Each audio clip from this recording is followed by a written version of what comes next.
नमस्कार। प्रांजल ज्ञान गंगा में आप सभी का स्वागत है। कल हमने महत्तम चतुर्थ का पाठ किया था। अब हम महत्तम पंचम का पाठ करेंगे, जिसका कि नाम कर्म संन्यास योग है। पहले हमने कर्म संन्यास योग के अध्याय को पढ़ा था श्रीमद् भगवत गीता में। अब हम उसका महत्तम पढ़ेंगे। तो 5वें अध्याय का महत्तम इस प्रकार है। चलिए इस महत्तम का श्रवण तथा मनन करते हैं। ओम श्री परमात्मने नमः। श्री भगवान कहते हैं, देवी अब सब लोगों द्वारा सम्मानित 5वें अध्याय का महत्तम संक्षेप से बतलाता हूँ, सावधान होकर सुनो। मध्य देश में पुरुकुत्सपुर नामक एक नगर है। उसमें पिंगल नामक एक ब्राह्मण रहता था। वह वेद पाठी ब्राह्मणों के विख्यात वंश में, जो सर्वथा निष्कलंक था, उत्पन्न हुआ था। किंतु अपने कुल के लिए उचित वेद शास्त्रों के स्वाध्याय को छोड़कर ढोल आदि बजाते हुए उसने नाच गान में मन लगाया।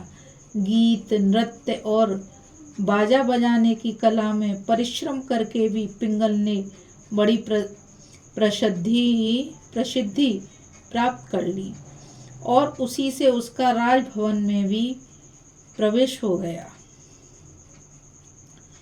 अब वह राजा के साथ रहने लगा और पराई स्त्रियों को बुला बुलाकर उनका उपभोग करने लगा। स्त्रियों के सिवा और कहीं उसका मन नहीं लगता था। धीरे धीरे अभिमान बढ़ जाने से उछल होकर वह एकांत में राजा से दूसरों के दोष बतलाने लगा। पिंगल की एक स्त्री थी जिसका नाम था अरुणा। वह नीच कुल में उत्पन्न हुई थी और कामी पुरुषों के साथ विहार करने की इच्छा से सदा उन्हीं की खोज में घूमा करती थी। उसने पति को अपने मार्ग का कंटक समझकर एक दिन आधी रात में घर के भीतर ही उसका सिर काटकर मार डाला और उसकी लाश को जमीन में गाड़ दिया। इस प्रकार प्राणों से वियुक्त होने पर वह यमलोक पहुंचा और भीषण नरकों का उपभोग करके निर्जन वन में गिद्ध हुआ। अरुणा भी भगंदर रोग से अपने सुंदर शरीर को त्याग कर घोर नरक भोगने के पश्चात उसी वन में सुखी हुई। एक दिन वह दाना चुगने की इच्छा से इधर उधर फुदक रही थी। इतने में ही उस गिद्ध ने पूर्व जन्म के बैर का स्मरण करके उसे अपने तीखे नखों से फाड़ डाला। शुकी घायल होकर पानी से भरी हुई मनुष्य की खोपड़ी में गिरी। गिद्ध पुनः उसकी ओर झपटा। इतने में ही जाल फैलाने वाले बहेलिये ने उसे भी बाणों का निशाना बनाया। उसकी पूर्व जन्म की पत्नी शुकी उस खोपड़ी के जल में डूबकर प्राण त्याग चुकी थी। फिर वह क्रूर पक्षी भी उसी में गिरकर डूब गया। तब यमराज के दूत उन दोनों को यमराज के लोक में ले गए। वहां अपने पूर्वकृत पाप कर्म को याद करके दोनों ही भयभीत हो रहे थे।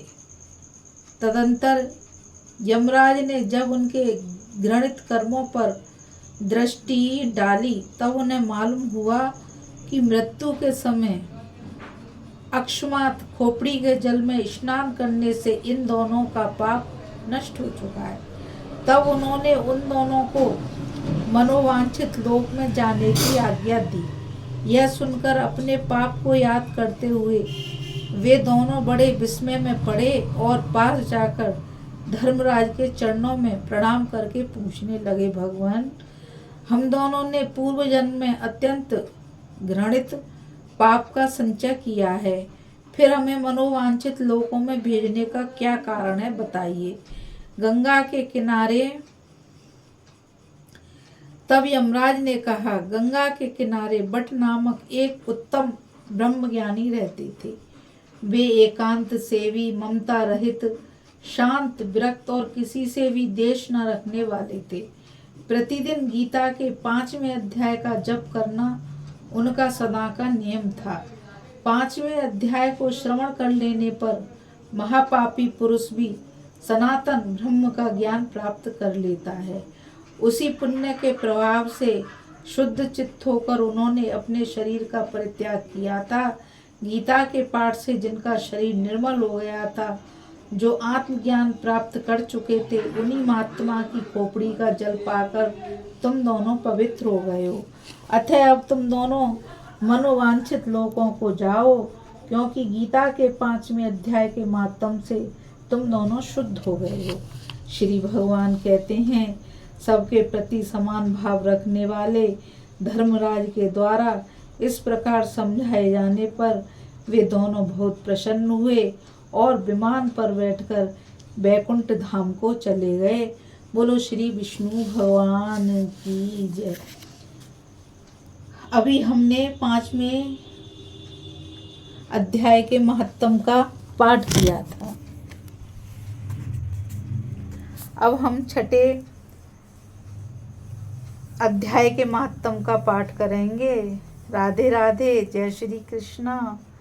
आप लोगों से मैं यही कहना चाहूँगी कि आप सभी इस चैनल को लाइक, शेयर और सब्सक्राइब कीजिए, ताकि यह श्रीमद् भगवद गीता के महत्तम का ज्ञान अधिक से अधिक लोगों तक पहुँच सके और अधिक से अधिक लोग इस महाज्ञान का लाभ उठा सकें। नमस्कार।